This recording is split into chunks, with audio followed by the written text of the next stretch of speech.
Good morning, happy Friday, or not so happy Friday if you're in Devon. Last Friday, I remember reading an article about the trees that had been chopped down in Torquay. I was shocked, you were shocked, I made a video, loads of comments, it's happening all over the place.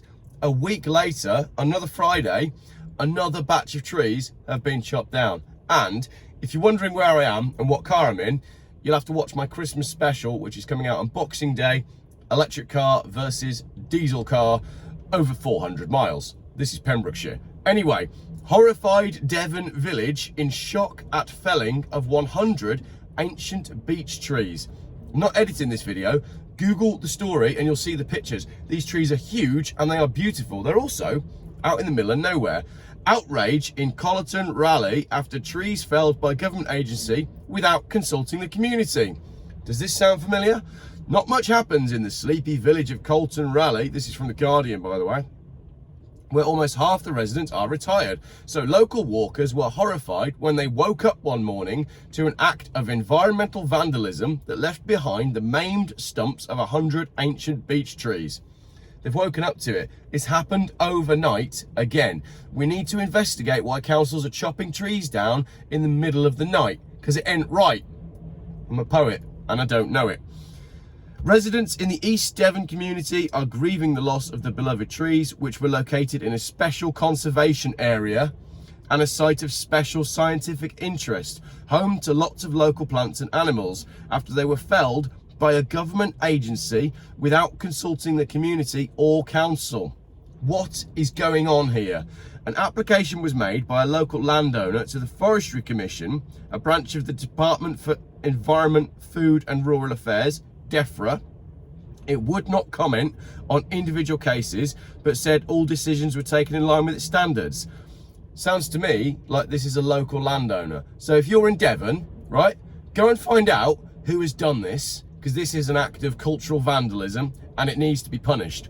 Alan Pearce, a tree warden for the area, said, and I think we should have more tree wardens. I think it's time now that we start banding together in communities and making sure that the trees that we love in our local areas are protected. Horse.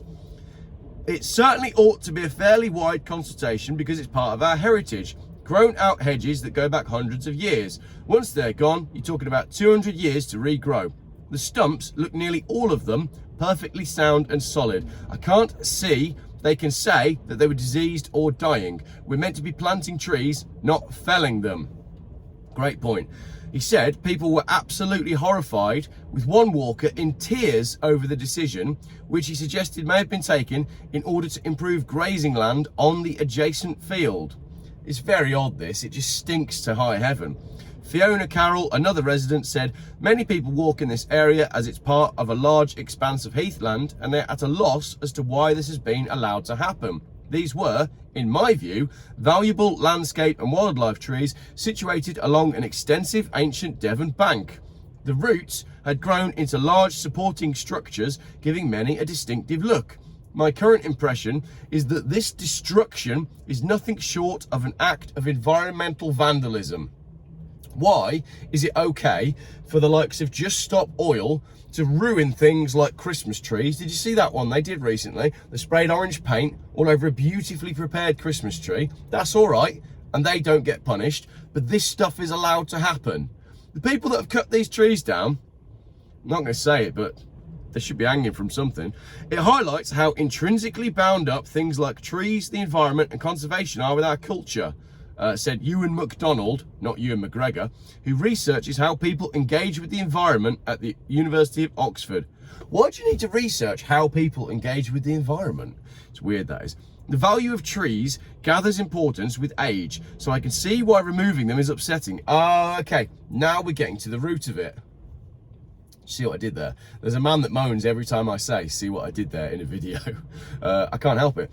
Basically, trees tie humans to a location, and trees, due to their age, tell a story of the interaction of society with a tree.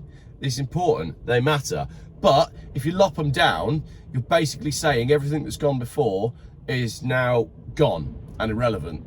That's why these councils are cutting down these significant trees, because they're trying to remove society's human connection with the earth. It's a bit of a push to get to where I ended up just there, but I think you might agree with me. This man added, "I do think it's always important to engage the local community with any decision that is made about conservation. That's not to say that the Forestry Commission didn't have good reasons for removing the trees." We want to know the reasons. So, dear Forestry Commission, come on, I'm going to contact you, I'm going to send an email, I'm going to phone you. I want to find out why these trees were taken down. I want to see the reasons why, and I want to see your assessment that you did of the cultural, environmental and local impact of taking down these trees. Or has some landowner paid you off, or have you been told to cut them down by some nefarious government organisation? Because we want answers, because this is the second time this is happening, and this is the second video I've made on tree felling in a week, and it's not fair. The beech felling is not the first to provoke ire. Weird use of that word. Most recently, the felling of 40 palm trees in Torquay in Devon that appeared in the 70s sitcom Fawlty Towers prompted accusations the council had wrought total destruction on the seafront. And they have, because many people have emailed me saying, "Jeff, there was nothing wrong with those trees." This followed a similar controversy when 110 trees were removed under cover of darkness in March 2023 in Plymouth as part of the re-landscaping of the city's Armada Way, ultimately leading to the resignation of the council's Conservative leader. Yeah, great, but you can't put the trees back, can you? You chop down a 100-year-old tree and go, "Oh, sorry, we'll put it back." It doesn't work that way. In 2016, 5 people were arrested in a bitter dispute with the council over tree felling in an affluent Sheffield suburb. Nick Clegg, then the constituency's MP, described the incident as something you'd expect to see in Putin's Russia, rather than a Sheffield suburb. So there we go.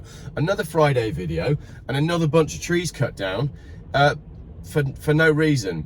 This has got to stop. I don't really know what we do about this, but I think it's time that we start forming communities to protect what we've got around us. Because if local people can get together and say, right, what's important around here, and maybe we should form cells of a few square miles, and it's your job with whoever's in your cell to look after what's going on within your square miles. And then if we sort of bandied together with the next cell along and started to form, like, let's say tribes, and if each of these cells actually had like a connection to all of the other cells, and let's say 5 cells of 5 square miles each, you could have like a chief, and that could be a tribe. So then you'd have like the chief of the tribe, and it would be your job to look after your local area and make sure nothing bad is going on in your local area with the environment and businesses doing things that they shouldn't.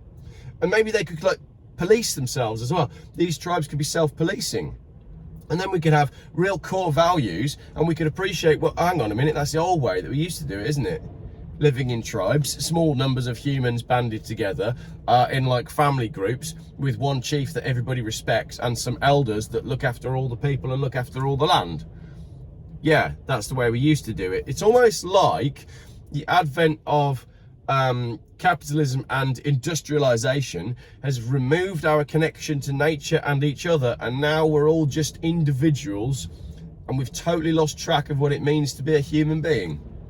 I know that's a bit of a stretch from a few trees being cut down in Devon, but that's how I feel. And that's always how I felt when I leave my house in the morning to get in my car to drive to work, the same as everybody else is doing on my same street.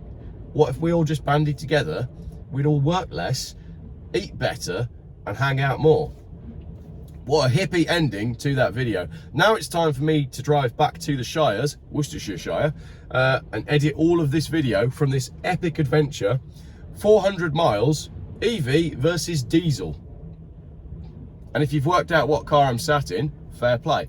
Thank you very much for watching. Let me know what you think, what's going on in your area. Would you like to be a chief? Would you like to join a tribe? How should we be living, and how can we best protect our environment whilst all getting along together? Because the way that we're doing it clearly doesn't seem to be working, because the people in charge, I don't think they like us very much.